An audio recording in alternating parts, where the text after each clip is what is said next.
And as we continue to remember the tragic loss of all the countless heroes on 9/11, News 12's Jericho Tran visits Coney Island, where firefighters and families from across the city came together at the Brooklyn Wall of Remembrance, placing flowers, flags, pictures, lighting candles, and most of all, sharing memories of those they lost after the Twin Towers fell.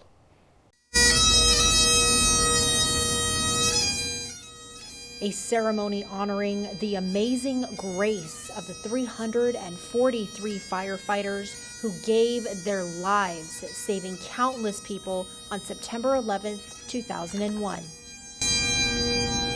20 years ago, on a day that started off very much like today. I'm looking up at the blue sky, and it's almost exactly the same as it was 20 years ago. Two planes changed New York City forever, leaving unimaginable pain, grief, and unanswered questions. Did he feel anything?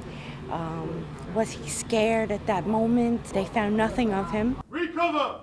They say dying is a two-part process. First part is when you take your last breath on earth.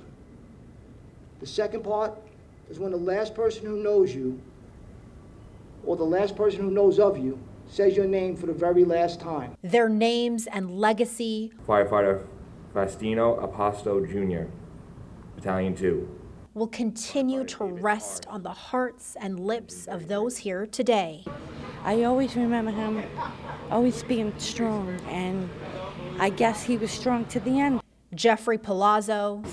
Probably the bravest, most strongest person I knew. Robert Lane. There was one thing about Bobby. He had to profusely sweat when he was in the kitchen and it was hot.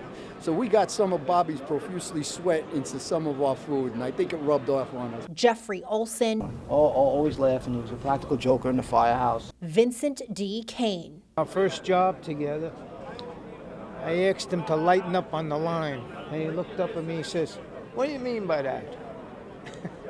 And while the loss of the many brave men and women weighed heavy on the hearts of those here today, they also shared moments of strength and resiliency in the days following 9/11.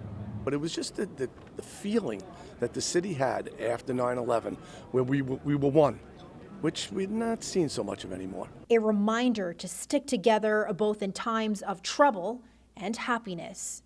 In Coney Island, Jericho Tran, News 12.